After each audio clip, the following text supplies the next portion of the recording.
Shalom, peuple de Dieu. Alors, ce matin, nous allons continuer notre pensée de moi qui est simplement celui de s'engager avec le Seigneur. Amen. De prendre des décisions, de changer. Et aujourd'hui, le thème que nous avons, c'est apprendre à planifier notre vie. Amen. Vous savez, dans le quotidien, on a habitué à faire des choses parce qu'on veut réussir. On envoie les enfants à l'école parce qu'ils doivent réussir. Tout ça, c'est dans l'objectif de quoi? De réussir plus tard. Amen. Mais également avec le Seigneur, nous sommes aussi appelés à réussir avec lui. Mais pour cela, il faut apprendre à planifier. Amen. Amen. Aucune personne n'a réussi sans apprendre. Amen. Tout ce que nous entreprenons, il faut que quelque part nous apprenions. C'est-à-dire, si je veux apprendre à souder, il faut que j'apprenne à souder. Amen. Mais dans ça, il y a ce qu'on appelle la planification. C'est-à-dire, j'apprends, mais dans quel objectif? C'est-à-dire, si je planifie, je dois apprendre ceci. Je prends un exemple. J'aimerais, par exemple, je prends un exemple, ouvrir un restaurant, n'est-ce pas? Où on fait de la cuisine, ainsi de suite. Mais je ne connais pas cuisiner. Qu'est-ce qu'il faut faire? Il faut que j'aille apprendre à cuisiner. Maintenant, est-ce qu'apprendre à cuisiner suffit? C'est la question. Parce que quand je pars ouvrir un restaurant, il y a une autre partie que je n'oublie pas. C'est qu'il y a les impôts qui vont apparaître. N'est-ce pas? Il y a des clients qui vont arriver avec les attitudes. Il faut les recevoir. Donc ça veut dire qu'il faut avoir comment on appelle ça? Un service qui est là autour pour gérer les clients. Amen. Mais tout ça rentre dans quoi? Dans ce qu'on appelle la planification. Si je ne planifie pas en avance mon projet, je n'arriverai pas. D'où la Bible nous encourage à planifier. Mais vous allez voir, la planification dans laquelle je vais amener, ce n'est pas la planification que nous avons l'habitude de faire en tant qu'homme. Amen. Parce que, en tant qu'homme, nous tous, nous savons planifier. Tous. Quelqu'un va dire, moi j'aimerais que mon enfant réussisse, il va planifier tout. Cours de soutien, il va planifier l'école, il va même planifier la série là où l'enfant va aller. Amen.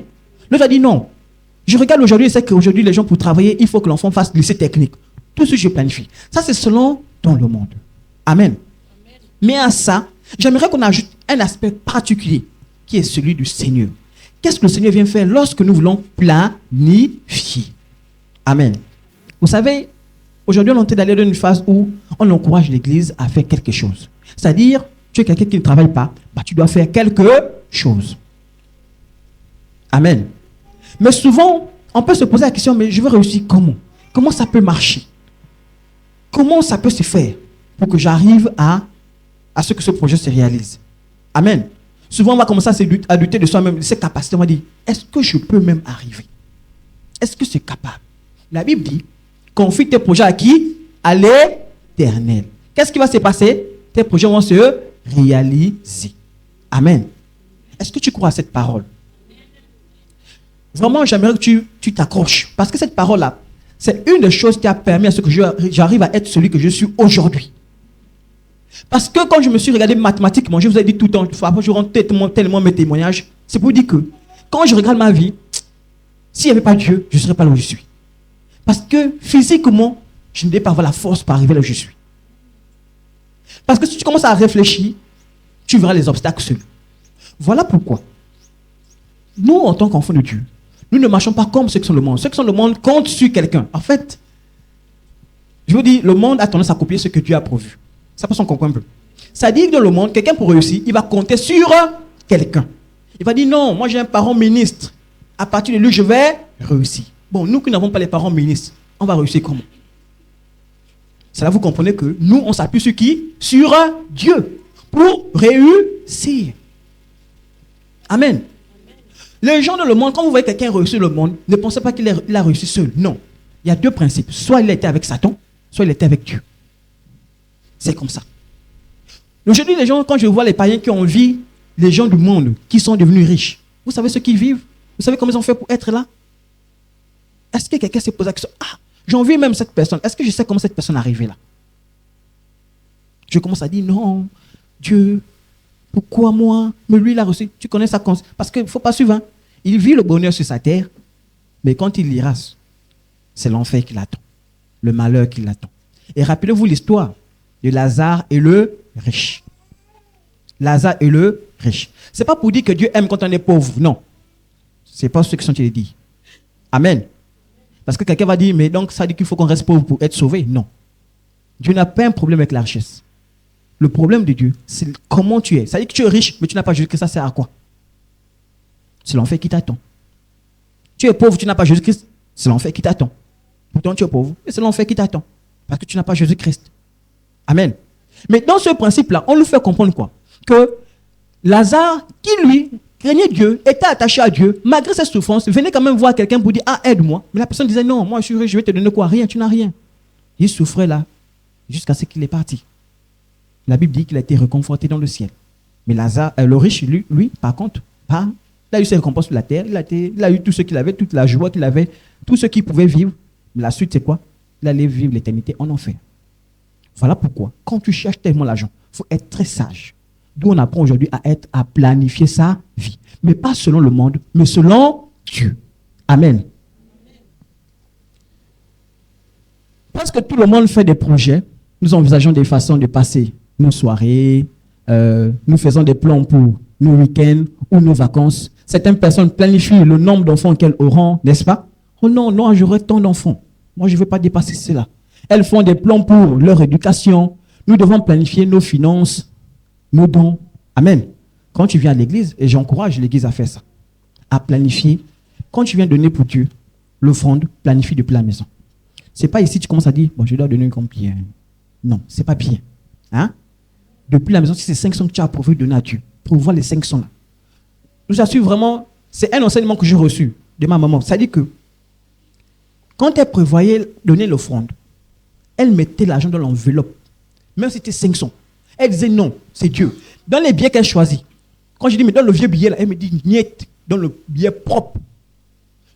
En fait, c'est une éducation que j'ai appris avec elle. Vous comprenez un peu? C'est-à-dire qu'elle dit non, Dieu mérite ce qui est propre. Je ne peux pas donner à Dieu ce qui est sale. Donc elle sélectionne, elle dit non. C'est-à-dire que maintenant tes 500 là, tu sélectionnes, tu dis est-ce qu'il n'y a pas un billet qui est propre? Je prends ce billet là, je le sélectionne, je le mets dans l'enveloppe. Je dis ça c'est pour mon Dieu.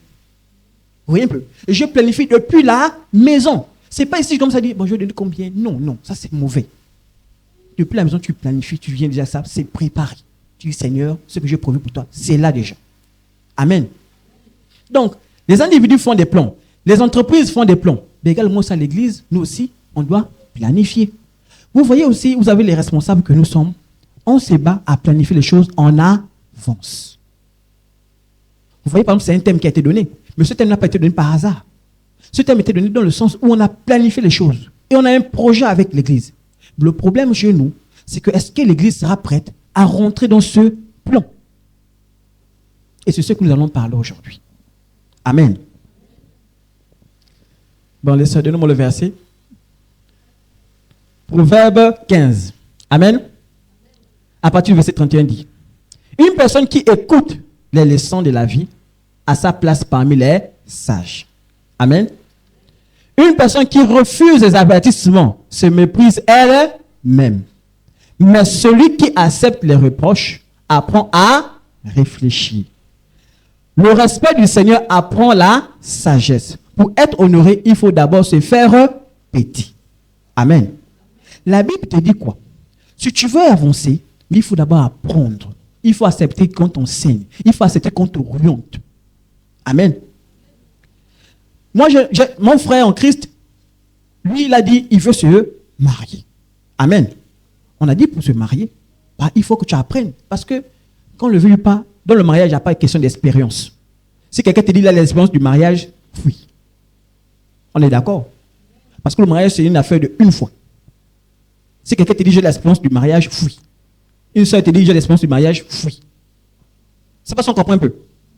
En fait, c'est pour te faire comprendre que si tu ne peux pas t'engager là-bas, la personne va divorcer avec toi après, va encore te marier avec quelqu'un d'autre après. Donc il n'y a pas d'expérience. Tout est nouveau là-bas. Tu découvres tout. Parce que je vous assure, même quand je me suis retrouvé devant la mairie, je ne sais pas qu'est-ce qu'il faut comporter, qu'est-ce qu'il faut faire. J'étais même surpris. Oh, il faut avoir le discours de la fin. Bon, je vous raconte. Bon. Ça dit, je n'avais pas planifié le discours. Maman m'a dit, il y a un discours à faire. J'ai dit, oh Seigneur, je ne me suis pas renseigné. Le jour, je vous assure, j'étais vraiment embêté. J'ai dû bricoler un raccourci, là, vite, parce que je n'avais pas prévu ça. Le maire me dit, il faut que tu fasses quelque chose, tu dises quelque chose à ta femme. Je dis, Seigneur Jésus, je n'ai pas planifié ça.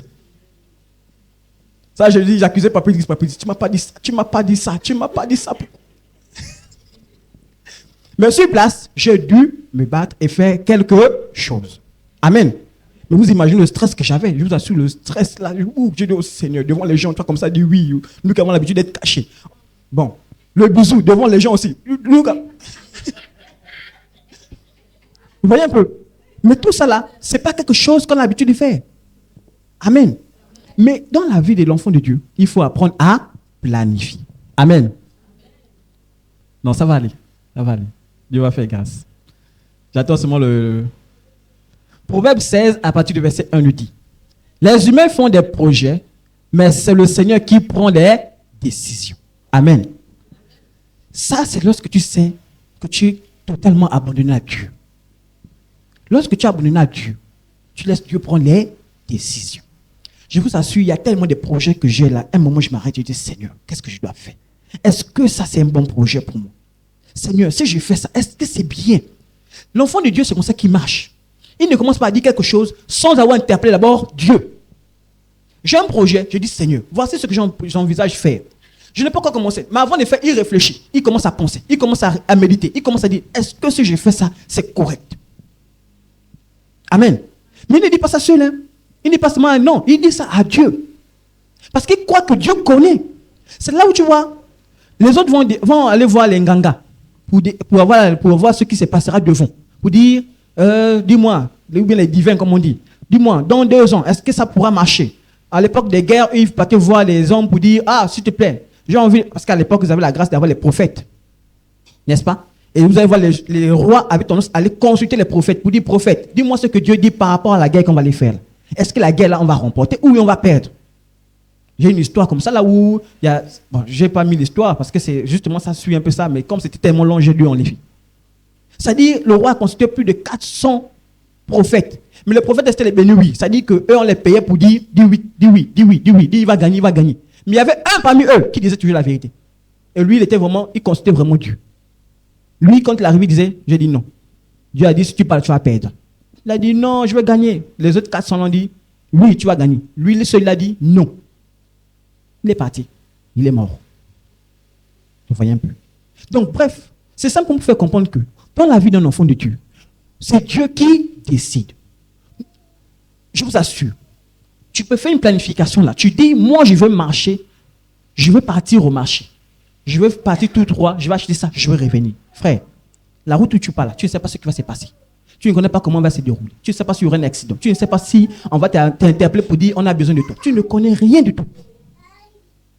Moi, j'ai vu quelqu'un, j'ai mis un statut, il a dit: oh non, moi je pense que si tu te mets à travailler fort, tu te mets à te battre, tu as un projet, tu réussiras, tu vas aller vite. Moi, justement, je joue le verset, je dis: frère, dis seulement au Seigneur, demain si on pourra, on fuira. C'est un verset biblique. Hein?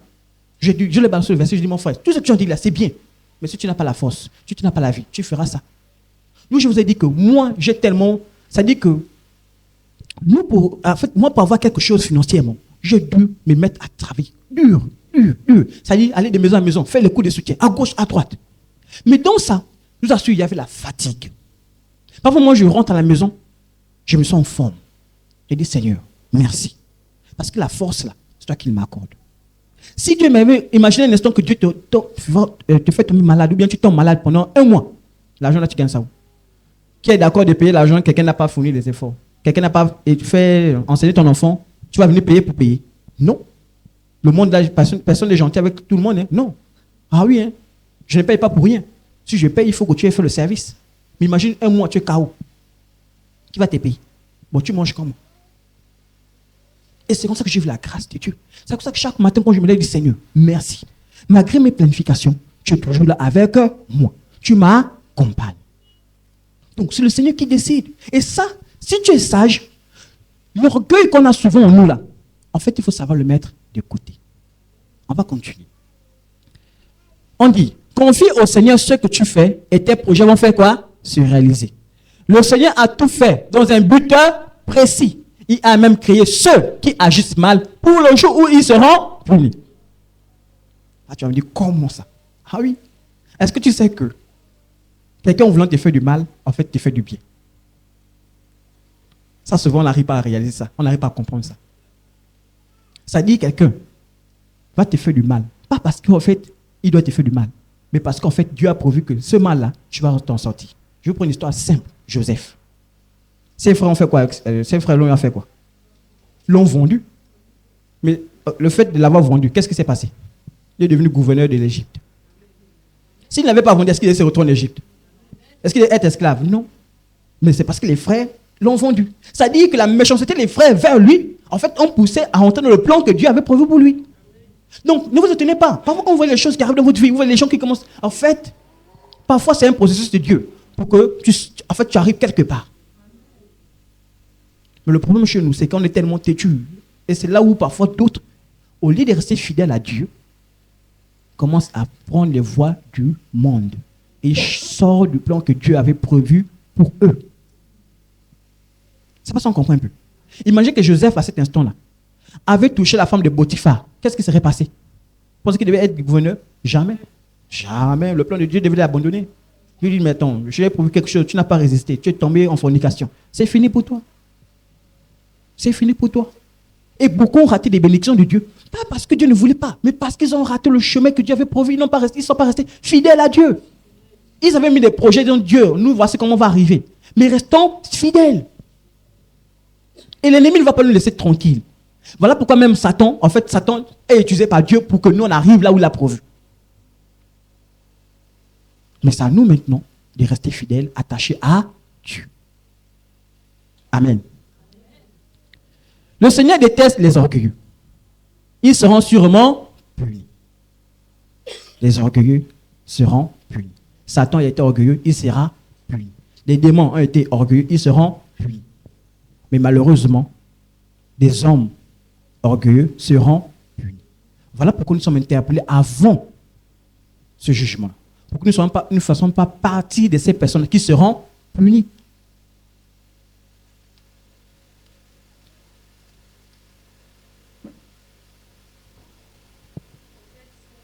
Proverbe 16, verset 2. Toutes les voies de l'homme sont pures à ses yeux. C'est bon? Toutes les voies des hommes sont pures à ses yeux. Mais celui qui pèse les esprits, c'est l'Éternel. Recommande à l'Éternel tes œuvres et tes projets réussiront. Qu'est-ce qu'il faut retenir? Nous, quand on fait quelque chose, on a l'impression que c'est bon, c'est bien. On est d'accord, non? Je peux commencer à dire, voici, je fais un projet. Mais dans ce projet, je me dis que c'est bien pour moi. Selon moi, c'est bien, n'est-ce pas? Parce que si je mets en place un projet, c'est que quelque part, je crois qu'il est bien. On est d'accord, non? La Bible dit que c'est Dieu qui juge si c'est bien ou pas bien.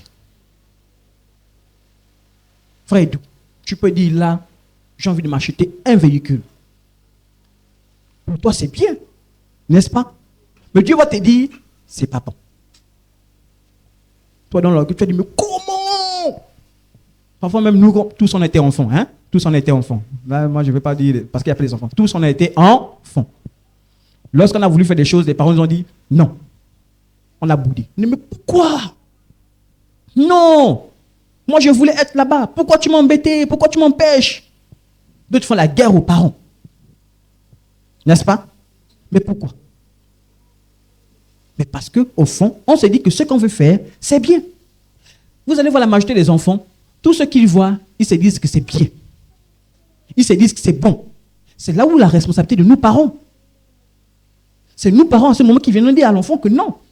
Ce que tu veux faire là, c'est bien, mais c'est pas bon. Pour le moment, ce n'est pas bon. Amen. Regardez, en Europe, ils ont laissé le principe où les enfants, même de 11 ans, peuvent avoir le petit ami. Chose comme ça. Hein? L'enfant, le petit ami, il vient même voir les parents. Papa, maman, voici mon petit ami. Papa, maman, voici ma petite amie. Tu en as un. Un moment, tu es là, tu dis, bon, mais les enfants tombent en fornication, mais il ne faut pas qu'ils pleurent. Mais Jésus, c'est comme ça que ça se passe. Et du coup, qu'est-ce qui se passe? On laisse l'enfant grandir avec ça. Mais après, on voit les conséquences en nous. Voilà pourquoi nous sommes encouragés, frères et sœurs en Christ. Non seulement être parents, mais être des parents responsables. Dis que mon enfant, regardez un enfant, vous imaginez un enfant qui veut venir jouer avec la prise de courant. Pour lui, il s'est dit que c'est un jouet. Mais toi, parent, tu sais que ça, c'est dangereux. Qu'est-ce que tu vas faire? Tu vas arrêter. Mais quand tu vas l'arrêter, qu'est-ce qui va se passer? Il va pleurer. Oh non, non, non, il va comme ça. Non, non, tu m'embêtes. Mais il ne sait pas que ça, c'est son bien. Amen. Le Seigneur aussi agit avec nous de la même manière. Parfois, nous on pense que ce qu'on veut faire là, c'est bien. Mais Dieu te dit non. Ça, si je te laisse faire ça, mais je vais te perdre. Or, le Seigneur ne veut pas nous perdre. Il veut nous gagner au contraire. Il y a des gens en devenant riches, Dieu les a perdus. Voilà pourquoi certains, même Dieu ne va pas t'accorder la richesse. Parce qu'il sait que si tu accordes la richesse, il va te perdre. Là, tu dis, oh, oui, tu veux devenir riche, fais tout pour que tu restes toujours accroché à Dieu. Dieu va te bénir. Mais tant que Dieu voit que s'il te donne la richesse, il va te perdre, il ne te donne rien. Rien, tu vas rester comme ça. Dieu voit que si tu donnes la voiture là, on ne va plus te voir à l'église.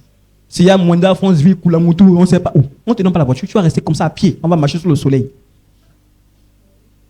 Ah oui, hein? Dieu est sage. Hein? Dieu voit en avant ce que tu ne vois pas. Hein? Parce que dans notre cœur là, parfois même les choses qu'on ne sait même pas dans notre cœur.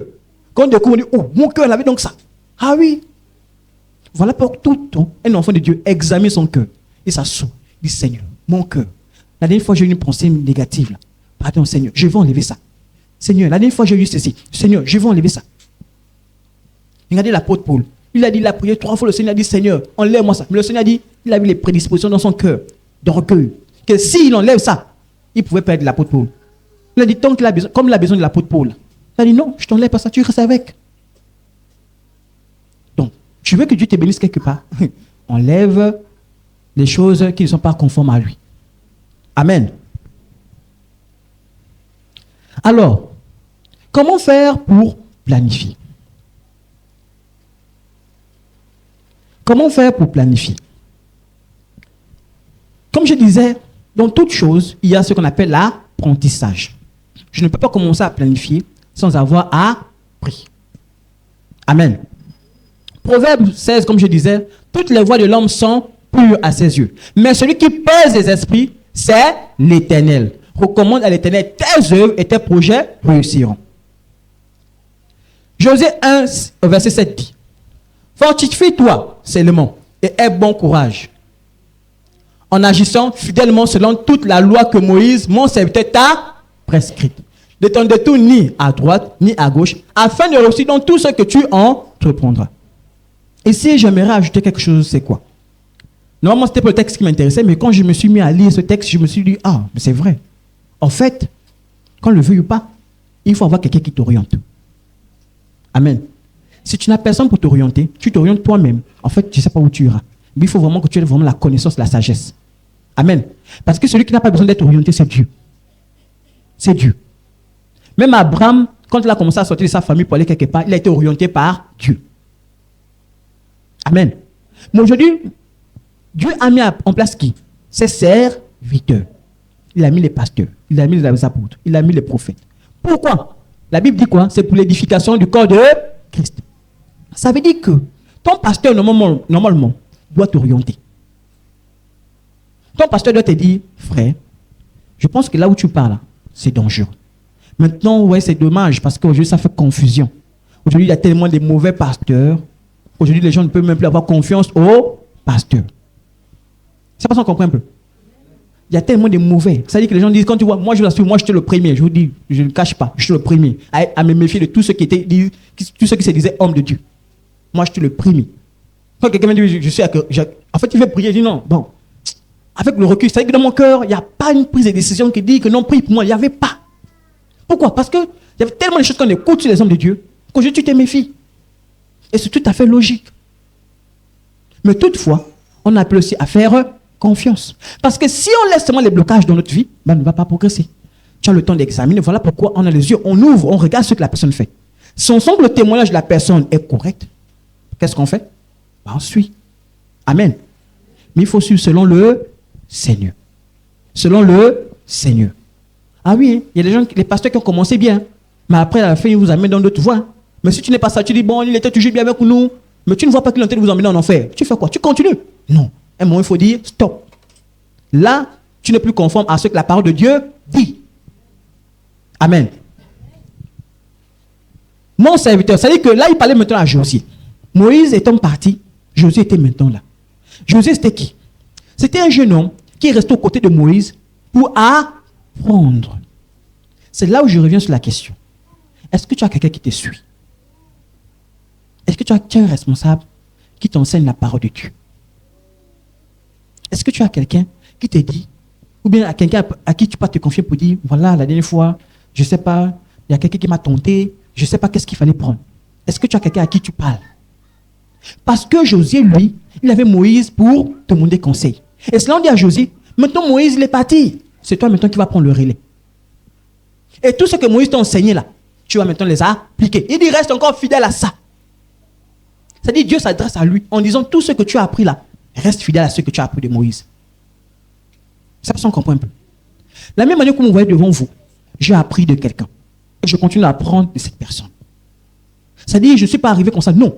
Je suis passé. On m'a enseigné. On m'a orienté. La manière même de me tenir devant les gens. Moi, je vous assure que moi, à l'époque, j'aimais rester en culotte. On m'a dit, toi aussi, il y a grand culotte, c'est pas bon. On lève les culottes. Ça va, on comprend un peu. Reste maintenant en pantalon. C'est bon? Je comprends ce conseil. La manière m'a dit, la manière de parler aux gens, il faut que tu soignes ça. Je comprends. Et au fur et à mesure, j'ai grandi. Et avec ce que le Seigneur vient me dire, par rapport à ce que j'ai reçu, il embellit. Voilà pourquoi vous allez voir José. José et Moïse n'étaient plus là pour demander conseil. Mais José, par tout ce qu'il avait appris, Dieu maintenant était là pour l'accompagner. Et c'est Dieu qui parle à José en ce moment-là. On disait à José, fortifie-toi seulement et aie bon courage en agissant fidèlement selon toute la loi que Moïse, mon serviteur, t'a prescrite. Ne t'en détourne ni à droite ni à gauche afin de réussir dans tout ce que tu entreprendras. Aujourd'hui, tu veux aller quelque part. Mais il y a des gens qui vont te conseiller pour te dire, ah frère, là où tu pars là, moi je pense que c'est dangereux. Quelqu'un va te dire, ah mon frère, l'état dans lequel tu es là, si tu restes comme ça, c'est l'enfer qui t'attend. Amen. Aujourd'hui, on ne fait plus rien comme ça. Aujourd'hui, je vois vu beaucoup de personnes, quand ils veulent rentrer dans une maison, ils disent, ah, je veux consacrer ma maison. J'appelle qui? L'homme de Dieu, non? Ah, pardon, viens consacrer ma maison. N'est-ce pas? Pourquoi? Parce qu'on a confiance en l'homme de Dieu. Mais la même manière aussi, l'homme de Dieu peut te dire, ah frère, la manière dont tu parles à ta femme, moi je ne suis pas d'accord. On ne parle pas comme ça à sa femme. La femme, ce n'est pas un tambour. La femme, il faut prendre soin de la femme. La même manière, on vient dire, la soeur en Christ, tu es la femme de quelqu'un. Il faut que tu prennes soin de ton mari. La même manière, on vient te dire, le péché, ce n'est pas bon. Il faut que tu sortes du péché. La même manière, on va te dire, bah, ça fait longtemps que tu loues. Il faut que tu commences à pouvoir à construire. La même manière, on va te dire, non, tu as des enfants. Il faut que tu apprennes à éduquer tes enfants. Tout ça là, c'est pourquoi? C'est pour que tu puisses progresser. Et quand tu suis ça, la Bible dit quoi? Dieu dit, en agissant fidèlement à ce qu'il te dit. C'est-à-dire que quand l'homme de Dieu dit quelque chose, si tu es obéissant, Dieu t'accompagne. Pourquoi? Parce que tu veux comprendre et tu veux évoluer. Amen.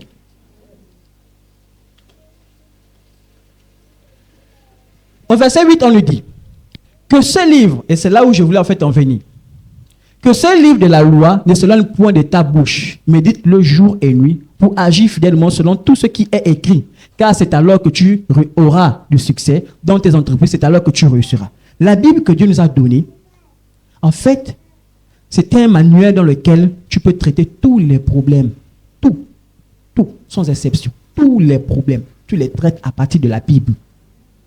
Et la Bible te dit, médite ça quoi? Jour et nuit. Or, ils sont là seulement dit, médite mercredi. Non, en fait, mercredi, c'est parce qu'on voulait juste encourager. Mais en fait, c'est tous les jours. Tous les jours, tu dois lire un verset biblique. Et le verset biblique, ce n'est pas le livre que tu lis seulement comme ça. Non. Quand tu lis un verset biblique, tu dois voir dans lequel domaine de ta vie, ça attaque. Donc, lequel domaine de ta vie, ça impacte. C'est pas ça qu'on comprend un peu. Mais si on a l'habitude de lire seulement le verset biblique, ah, je lis le verset biblique. Non, c'est pas comme ça. Quand je lis un verset biblique, je cherche dans quel domaine de ma vie ça doit agir. Amen. Et c'est à partir de là que la Bible dit, tu vas réussir. Parce que quand tu prends les conseils de la Bible, oh non, là je tentais de me tromper. La Bible ne m'a pas dit de faire ça. Je change de voie, je pars plutôt dans ce sens. Amen. Ne t'ai-je pas donné cet ordre? Fortifie-toi et prends courage. Ne t'effraie point et ne t'épouvante point, car l'Éternel ton Dieu est avec toi dans tout ce que tu vas entreprendre. C'est-à-dire qu'il a tellement fortifié José. Moi, je suis sûr que quand il a dit après, ne t'ai-je pas dit là, c'est-à-dire qu'à un moment, José a commencé à dire, est-ce que je pourrais arriver? Est-ce que Moïse, il était fort? Moïse, il était... Non! Par son caresse, il arrivait. Dieu dit à José, ne t'ai-je pas dit? Le premier verset qu'il a dit, ne t'ai-je pas dit? Il encourage encore pour te dire, non, tu peux arriver. Aujourd'hui, nous, enfants de Dieu, on aime douter de nos propres capacités. C'est-à-dire qu'on se dit, moi, je ne peux rien. Ma famille n'est pas riche. Ma famille n'a pas cessé. Comment je peux entreprendre? Comment je peux commencer? D'autres même dans le mariage vont commencer à réfléchir. Je dis, mais j'ai même pas un parent proche là qui a un peu l'argent pour me dire que non, pendant le mariage, il va m'acheter même les 2 grosses mamites là. Personne. Donc tu commences à faire quoi? Blocage. Mais Dieu te dit, ne t'ai-je pas dit que je suis avec toi? Est-ce que je t'ai pas dit que je serai avec toi? Tu veux sortir du péché? Dieu te dit, il est avec toi. Il est là, il est prêt à t'accompagner. Le problème, c'est que si tu ne prends pas la décision, Dieu ne peut pas agir tant que toi-même tu ne décides pas. Et c'est ce que nous allons voir. Pour que Dieu intervienne, pour planifier notre vie, il faut faire quoi? Il faut coopérer avec Dieu. Si tu ne coopères pas, ça ne marchera pas. Quand on te dit, frère, on t'accompagne dans le mariage, il faut quoi? Il faut collaborer. Il faut qu'on coopère ensemble. Si tu n'es pas prêt à te disposer, ça ne marchera pas. On pourra commencer, mais ça va tomber. Voilà pourquoi vous allez voir, il y a des choses, on ne force pas. Je ne viens te dire jamais, frère, marie-toi. Non, il faut que la décision vienne de toi-même.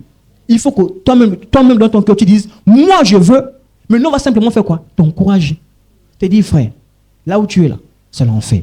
Si tu ne sors pas, non, t'encourage. Mais la suite, c'est à toi maintenant de dire, bon, j'accepte de coopérer avec vous pour qu'on puisse avancer. Amen. Coopérez humblement avec lui en étant prêt à renoncer à tout ce qui entre en conflit avec son but pour vous. Donc, Dieu a de bons plans pour notre vie. Dieu a de bons plans. Donc, si tu ne veux pas coopérer avec Dieu, moi je ne dis pas des hommes, ça va s'en comprendre un peu. L'homme ne sera pas toujours là, mais Dieu sera toujours présent. Amen. Voilà pourquoi ce n'est pas avec l'homme qu'on coopère. L'homme, c'est la circonstance. C'est-à-dire que si la circonstance, je suis avec telle personne, je coopère avec les hommes pour que l'œuvre de Dieu avance. Amen. C'est la même manière quand on dit on va acheter le terrain, n'est-ce pas? Pour acheter le terrain, c'est pas que seul, on dit on coopère ensemble pour qu'on puisse avoir un nouveau terrain. Amen. Proverbe 15 au verset 33 nous dit, la crainte de l'Éternel enseigne la sagesse et l'humilité précède la gloire. Quand tu veux avancer, si tu n'arrives pas à coopérer, ceux qui refusent de coopérer, c'est quoi? L'orgueil, en fait, qui est en eux. C'est-à-dire qu'ils se sentent tellement fiers, ils se sentent tellement forts, qu'ils n'ont pas besoin des autres. Et je vous dis, j'étais au primaire. Je dis que moi, j'ai eu un primaire un peu compliqué. Mais il est arrivé quand je suis arrivé à la classe de CM2. J'étais devenu tellement fort à l'école. Tellement fort. Qu'en fait, je pensais que j'étais maintenant devenu le meilleur de tout le monde entier. Je vous assure, personne ne pouvait me dépasser. C'est même moi qui venais me montrer à l'enseignant, au maître, que maître, faisons ça. Je vous assure, j'étais arrivé à ce niveau-là. Le maître, même quand il a mis, je dis, monsieur, faisons ça, ça c'est bon. Présentez ça, on fait le devoir de ça. Tellement que les autres me détestaient même déjà à un moment donné. Mais au moment où je suis arrivé à un niveau où je n'étudiais plus, où je ne fournissais plus des efforts, je me suis retrouvé dernier de la classe. Le jour là, le maître m'a récupéré, chicote. Quand je suis sorti de là, depuis le jour là, je n'ai jamais oublié ce jour. Pas oublié parce qu'il m'a chicoté, non, parce qu'il m'a rappelé que lorsque tu es arrivé quelque part, reste toujours humble. Reste toujours humble. Parce que tu enlèves l'humilité là, tu vas chuter. Tu vas chuter. Et depuis ce jour, je suis resté humble. Même quand j'enseigne mes élèves, je dis tout ça toujours à mes élèves, que moi je ne connais pas plus que vous. On va connaître ensemble. La différence entre vous et moi, c'est que je vais vous orienter pour que vous puissiez connaître. Amen. Mais je ne suis pas le genre de professeur qui vient, non. Ah non, toi tu es nul. Non. Parfois j'écoutais certains professeurs qui découragent les enfants au lieu de les motiver. Vous voyez un peu? C'est-à-dire qu'ils vont montrer tellement qu'il est fort. Mais l'enfant va apprendre. Lui, c'est un apprenti. Il va apprendre. Mais tu veux montrer qu'à l'enfant que tu es fort. Ça sert à quoi? À quoi ça sert à l'enfant que tu veux montrer à l'enfant que tu es fort? Ça ne sert à rien. Aide plutôt l'enfant à être fort comme toi. C'est ça l'avantage. Et même à l'église, c'est la même chose. Tu es fort à la prière. Il faut que quelqu'un aussi soit fort avec toi. Il dit pas seulement tu es fort pour toi seul. Tu arrives à chanter bien. Ben, fais tout pour que l'autre aussi chante bien. Amen. Tu es fort dans un domaine. Tu vois un frère qui va apprendre. Ne dis pas que non, tu caches le secret. Non. Viens dire frère, viens. Je vais te montrer comment on travaille dans ce domaine. Amen. Vous savez, les gens, souvent dans le commerce, c'est compliqué. Hein? Le commerce, c'est la concurrence est rude. Tu sais que si tu formes comment on appelle ça, des gens comme toi, bah, tu prends le risque de perdre des clients. N'est-ce pas? D'où parfois certains sont obligés de cacher. Vous allez comprendre, Coca-Cola va vous dire secret de fabrication. Pourquoi? Parce qu'ils ne veulent pas avoir la concurrence. Les autres vont faire les Coca-Cola, les Coca façon. Mais ils vont dire non, nous, notre secret, c'est pour nous. On ne donne pas ça à quelqu'un. Même dans l'entreprise, ce n'est pas dévoilé à tout le monde. C'est secret. Pourquoi? Parce qu'on ne veut pas la concurrence. Bon, là, c'est notre domaine. Hein? On ne va pas rentrer là-bas. Nous, on est dans le domaine de la vie chrétienne. Le Seigneur Jésus-Christ a dit, allez-y et faites de toutes les nations des disciples. Vous êtes ses disciples, vous faites des disciples. Ces disciples vont faire quoi? D'autres disciples. Les disciples vont faire quoi? D'autres disciples. Donc, tu es appelé à être disciple. Normalement, tu devais dire Amen. Tu es appelé à être disciple. Oui. Disciple, c'est quoi? C'est pas seulement dire je suis disciple, non. Je suis engagé pour le Seigneur. Je suis prêt à combattre pour le Seigneur. Ah oui. On a besoin de prière. Je suis disciple, non? Je ne vais pas prier. Amen. Ok, on n'est pas sorti de notre sujet. Jérémie 29, verset 11 dit, car je connais les projets que j'ai formés sur vous, dit l'Éternel. Projets de paix et non de malheur, afin que vous donniez un avenir et de l'espérance. Le Seigneur ne va pas te donner des projets de malheur. Voilà pourquoi quand tu vois souvent les tempêtes qui arrivent dans ta vie, je vous ai raconté l'histoire de Joseph. Ne dis pas que Dieu t'a abandonné. Pleure si tu veux. N'est-ce pas? Ça fait mal. Pleure. Mais ne dis pas que Dieu m'a abandonné. Non. Parce que tu ne sais pas par quoi Dieu, en partie ça, te sauve de quelque chose. Tu ne sais pas. Voilà pourquoi on ne sait pas qu'est-ce qui sera fait demain. On ne connaît pas.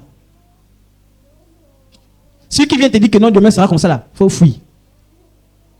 Amen. Sauf si Dieu lui-même te révèle quelque chose. Amen. Dieu peut venir parler par les sons, il va te dire non, demain je pense que tu auras ça. Mais le divin là, il faut faire très attention.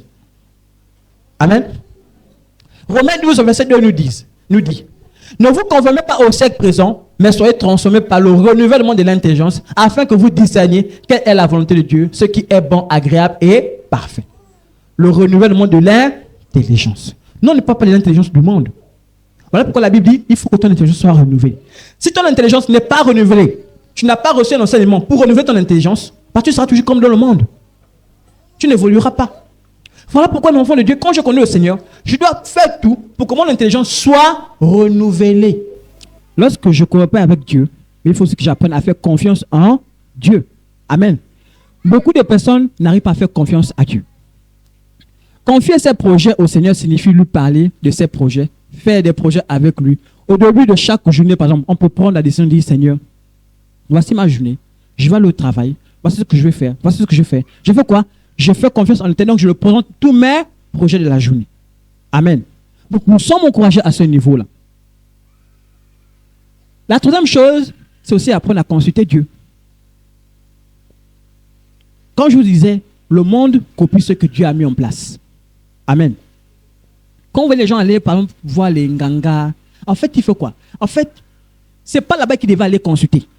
Il devait venir vers Dieu pour dire, Seigneur, j'ai un problème. Voici, j'ai un projet. Voici, j'ai un souci en ce moment. Aide-moi. C'est pour ça qu'on ne comprend plus. Mais les gens sont, en fait, comme ils ne sont pas avec Dieu, ils veulent vivre la vie comme ils veulent. Ils sont obligés d'aller consulter qui? Les Nganga. En fait, ce n'est pas ça. Ce que Dieu a prévu, c'est quand tu as un problème, tu viens rencontrer Dieu. D'où à l'époque, je vous ai dit que les rois avaient tendance à aller consulter les prophètes de Dieu pour savoir qu'est-ce que Dieu avait prévu. Amen. Donc, toi aujourd'hui, tu as un souci, tu as un programme, qu'est-ce que tu dois faire? Cherche à consulter Dieu. Ésaïe 30 au verset 1 à 2 dit, le Seigneur dit, quel malheur pour vous, enfants désobéissants. Vous faites des projets qui ne viennent pas de moi. Vous vous mettez en route pour l'Égypte. C'est-à-dire que les gens font seulement ce qu'ils veulent. Ils décident de dire, ils partent là où ils veulent. Sans même dire, Seigneur, je vais aller tel endroit. Sans même dire, Seigneur, voici ce que j'ai prévu. Qu'est-ce que tu en penses? Seigneur, si tu ne veux pas que j'aille là-bas, fais tout pour que je n'aille pas. Qui a déjà fait cette prière? Amen. Ah oui. Tu peux prévoir un voyage, tu dis, Seigneur, on m'a dit, il faut que j'aille en voyage. Mais si tu ne veux pas que j'aille au voyage, fais en sorte que je n'aille pas. Tu as parlé à Dieu, non? Tu as demandé à Dieu, non? Et maintenant tu attends, non? Quand le voyage n'arrive pas, qu'est-ce que tu as dit? Dieu a décidé que je n'aille pas. Est-ce que c'est quelqu'un qui est venu? Non. Ça s'est passé seul.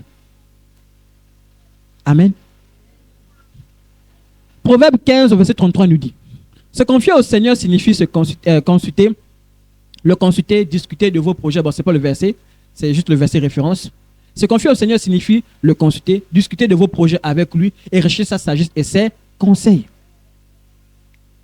Tu veux conseiller tes enfants? Pas apprendre devant le Seigneur comment conseiller mes enfants. Tu veux diriger ta famille, va vers le Seigneur pour dire, Seigneur, j'aimerais diriger bien ma famille. Voilà pourquoi je vous ai dit au départ qu'à l'intérieur, tu peux traiter tous les sujets de ta vie. Toute ta vie, tu trouves à l'intérieur. Les réponses, les solutions, comment faire à l'intérieur. Le problème chez nous, comme disait l'apôtre, on n'aime pas lire. On n'aime pas lire. Ou bien quand on lit les choses de Dieu, on est fatigué. Mais quand c'est les choses du monde, on a la force. Mais vous savez pourquoi ça résiste? En fait, la chair. La chair n'aime pas les choses de Dieu. Voilà pourquoi la chair va vous combattre. Dès qu'on dit les choses de Dieu, audio, 10 minutes. Tu écoutes même 1 minute. Bon, j'ai compris. Audio, on veut raconter comment quelqu'un a giflé une femme là-bas en route. 20 minutes. Au début jusqu'à la fin. Il n'y a pas la suite. Pourquoi? Parce que c'est les choses du monde. Là, la chair prend plaisir, mais les choses de Dieu. Bon, on connaît déjà ça. C'est les mêmes choses de tous les jours. On avance. Je vous dis ça parce que même moi, ma chair me combat souvent. Voilà pourquoi je ne dis pas ce que non vous vivez. Moi, je dis ce que moi je vis. Et certainement, ça coïncide avec vous. La chair va vous combattre. Et si tu ne fais pas violence, ça ne marchera pas. Pendant les 2 mois qu'on a fait jeûne et prière, vous avez vu, non? Prier et jeûner 1 heure par jour. À un moment, quand on arrive même à la fin, la chair te dit, ah, on fait. Oui. C'est pas quelqu'un qui te dit, toi-même ton corps te dit, on fait. Pourquoi? Parce que tu avais pris un rythme que la chair ne voulait pas. La chair voulait passer son temps devant la télévision. Boum, boum, boum, boum, boum, boum, boum, boum, boum. Là, on te dit non, coupe ça, jeûne, on ne mange plus. La chair dit, oh! Mais qui commande? C'est toi. Qui commande? C'est toi. C'est à cause de ça qu'on dit, tu dois faire violence. Violence. Un moment, tu dis non. Violence. Parfois, on arrive, parfois, on tape un peu les enfants. Pourquoi? Parce qu'en fait, on s'est dit non. On t'appelle 1 fois, 2 fois, tu insistes. On fait maintenant violence. Bon, c'est pas pour dire taper les enfants. Amen. Pour les décisions importantes, quelqu'un de sage consultera d'autres personnes pour vérifier qu'il ou elle a bien entendu le Seigneur. C'est-à-dire que l'enfant de Dieu, quand il a un projet, l'idéal c'est d'aller consulter quelqu'un qui connaît le Seigneur, quelqu'un qui a la crainte de Dieu. Beaucoup de personnes, quand ils ont une difficulté, pas de consulter qui? Les païens. Frère, le païen va te donner des conseils des païens. Il ne va pas te donner des conseils selon la sagesse de Dieu. Il va te donner des conseils des païens. Tu vas demander à quelqu'un, non, tu vois, j'ai pas encore l'argent, mais il y a une soeur, j'ai envie d'épouser. Je n'ai pas l'argent, je ne sais pas comment faire. Frère, tu viens de dire ça à un païen, il va te dire quoi? Mais cherche d'abord l'argent, tu construis d'abord la maison, après tu pourras te marier. Ah oui, hein? Moi j'ai eu ce problème-là. Moi je dis, mais tu es pressé pourquoi? Attends, tu ne travailles pas encore. J'ai dit non, moi je vais sortir de là. Et c'est à cause de ça que j'ai fait violence. J'ai dit non, si vous ne voulez pas, moi je vais préparer mon mariage moi-même. Vous seulement accompagnez-moi. C'est tout. Et le Seigneur a tout permis. Ils sont venus, ils m'ont accompagné. Les gens disent, ah, félicitations. J'ai dit merci. Mais si j'avais été arrêté sur les conseils qu'on me donnait, je ne serais pas arrivé. Et c'est là que j'ai compris que Dieu agit quand tu prends la décision. C'est-à-dire, il ne voit pas les barrages. Et moi, je suis... C'est qu'on vous donne les témoignages, pas parce qu'on veut raconter notre vie. Moi, j'assure que je me suis marié sur le témoignage de quelqu'un. Il m'a dit, premier truc de la dot que j'ai acheté, la boîte d'allumettes, le paquet d'allumettes. J'ai dit, ah, ok. Il m'a dit, c'est le paquet d'allumettes. Il m'a dit même comment on se moquait de lui. J'ai dit, ah bon? Il m'a dit, j'ai ma chambre, il m'a dit, ah, c'est quoi? Non, c'est ma dot que j'ai acheté. Il dit, ah! Il dit, ah oui. Il m'a raconté ça. Mais quand j'ai écouté, j'ai dit, mais Seigneur, oh, donc il a pu arriver avec ça. Il cherchait vraiment, il s'est battu encore pour réussir. Il a pu. J'ai dit, non. Moi aussi, je vais arriver donc. Je vais arriver. J'ai commencé à dire, ok, faisons aussi comme je fais aussi comme tu as fait. J'ai commencé à faire les choses. Papa, j'ai commencé à dire, bon, c'est bon, non? Demande à papa que j'arrive voir, prendre la liste. J'ai dit, je prends la liste. Papa dit, combien de temps? J'ai dit, papa, pardon. D'ici, là, je vais vous faire signe. Mais donnez-moi seulement la liste pour que je me prépare déjà en cachette. Vous voyez un peu? Je prends la liste. J'ai commencé à acheter. Je m'appelle moi, bon, moi, je n'ai pas acheté le cartouche d'allumette. J'ai commencé à prendre. J'ai commencé à prendre. Moi, c'était par contre des liqueurs. J'ai commencé à prendre tout ce qui n'était pas périssable. Je prends, j'ai mis de côté. J'ai mis de côté. C'est-à-dire, avec un 2000, un 5000, quand je prends, je dépose. Je pars, je prends, je dépose. C'est comme ça que j'ai fait. Jusqu'à ce que je suis arrivé à un moment, plus tu prends, et cela, ça crée la foi. C'est-à-dire, quand tu commences par le petit pas là, ça déclenche. Ça déclenche. Mais lorsque tu as du mal même à vouloir commencer, rien ne se fera. Rien, tu resteras là. Donc, tout part du fait que tu commences. Mais tu te dis, tu regardes le problème qui arrive, mais tous les jours, il y a le problème. Non, tu prends, tu commences à acheter. Si c'est la pipe, tu achètes la pipe, tu déposes, boum. Si c'est quoi, il y a quoi qui coûte 2000 là. Voilà, les machettes, tu déposes. Souvent, il y a les foulards. Tu prends un foulard de 1000 francs, tu déposes. Ça là, ça va booster ta foi. Mais si tu ne fais rien, rien ne se fera. Amen. Écoute les conseils et reçois l'instruction, afin que tu sois sage dans la suite de ta vie. Il y a dans le cœur de l'homme beaucoup de projets, mais c'est le dessein de l'Éternel qui s'accomplit. Écoute l'instruction. Lorsqu'on t'oriente, n'endurcis pas le cœur. Et cette année-là, c'est ce qu'on va faire. Voilà pourquoi on attend. On s'attend à les personnes qui sont réceptives. Amen. Ça dit que nous on va venir. Vous ne tenez pas, on va venir dans les maisons. Vous avez dit que, même à Colombe, les HEC sont bien. On va arriver. On va débarquer. On va regarder. On va dire, bon, on va faire le culte de famille avec toi. On regarde comment tu fais, tu diriges. Non, on ne dit rien. On regarde. Après, on te dit, bon frère, assois-toi. Voilà, change ça. Tu vois, non? Tu fais comme ça. Ne dis pas, non. Le but, c'est quoi? C'est que tu prospères. Quand on vient, on voit ta famille. Tu es pourquoi marié? On va dire, frère, non. Cette année, tu dois prendre la décision. Tu dois changer. Tu dois sortir de là. Qu'est-ce qu'il faut? On te montre. On te dit, non, nous, on aime dans la simplicité. Le jour que tu auras les millions là, tu amènes l'hélicoptère. Moi, je dis ce qu'on m'a dit. Hein. Tu amènes l'hélicoptère, on fait le mariage au ciel là-bas. On fera le mariage au ciel. Tu prends l'avion Boeing là, tu fais l'espace, tout. On se marie de c'est toi. Si tu as beaucoup d'argent, on fera. S'il n'y a que ça, on fera avec ce qu'on a là. On va retenir simplement que tu es marié. Tout ce que tu as fait là, on va dire, oui, non, c'était une bonne fête. Hein. C'était bien. Bon, Maman, tu lui as dit Amen. Maman, tu lui as dit Amen. Papa parle comme ça là. Oh non, maman, non. Maman, dit Amen d'abord. Amen. Voilà. Oh.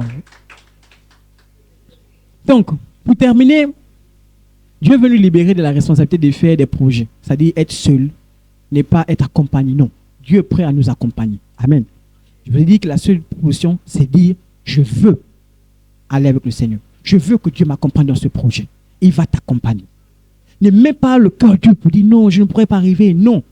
Dis, si le Seigneur est avec moi, je pourrai. Je sortirai de ma situation.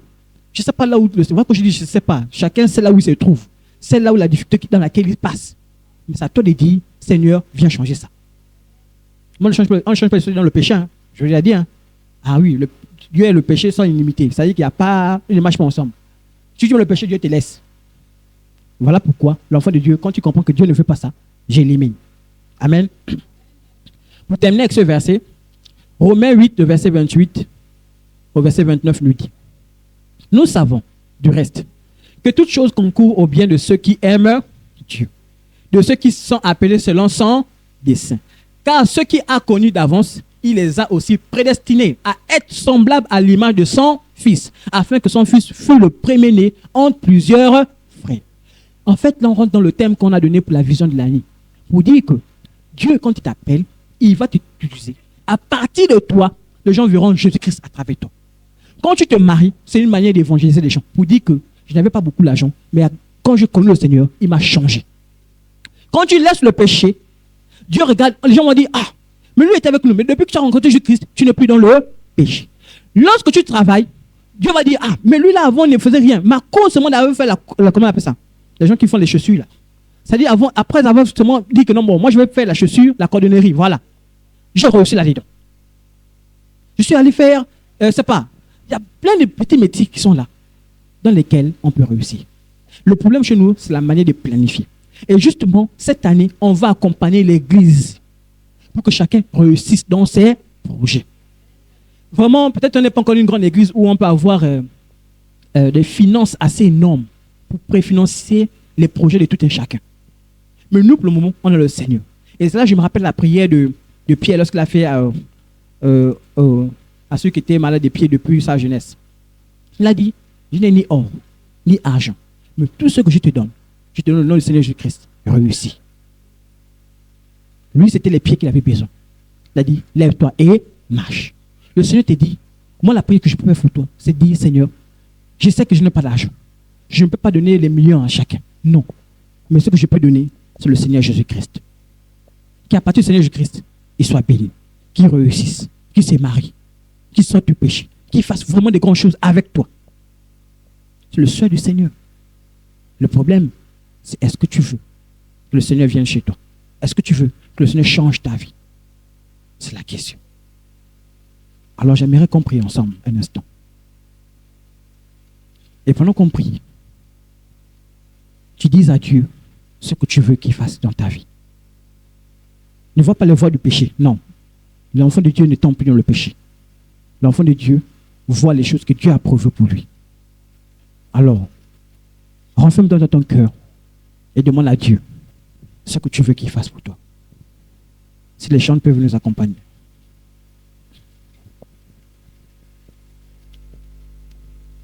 Seigneur mon Dieu, mon roi.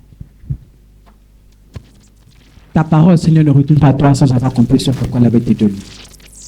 Je prie, Père, que mon frère, ma soeur viennent en ce moment, Seigneur, avec certainement des besoins, des situations, Esprit de Dieu, soient changées. ils sont Père mon Dieu, mon roi, je prie au nom de Jésus-Christ. Que tout plan de l'ennemi dans leur vie, Seigneur, soit volé l'échec au nom de Jésus-Christ. Esprit de Dieu m'a créé, et son souffle m'anime. Esprit Seigneur, mon de Dieu m'a créé, certainement d'autres passés par les voies qui ne glorifient pas ton nom. Nous Mais ce matin, nous attendons je viens à t'abonner toi. Au nom de Nous Jésus-Christ. nous attendons à toi, Jésus. Au nom de Jésus-Christ. Nous nous attendons à Au nom de toi. Jésus-Christ. Nous nous attendons à toi, Jésus. Souffle en ce Donne à Jésus-Christ tes fardeaux. Souffle Libère-toi de en tous tes ce fardeaux. lieu. Souffle en Dis, ce Seigneur, mes projets, je les dépose devant toi. Afin que tu m'accompagnes. Tu as besoin de quelqu'un avec qui il faut marcher. C'est le Seigneur Jésus-Christ. Tu as besoin de marcher avec quelqu'un. Tu as certainement des besoins. C'est le moment de dire à Dieu que Seigneur, voici mon problème. Voici où j'aimerais changer. Voici où j'aimerais que tu m'accompagnes. Même si ce sont plusieurs, n'hésite pas.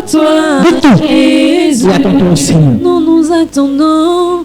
Nous nous attendons à toi. On va s'élever.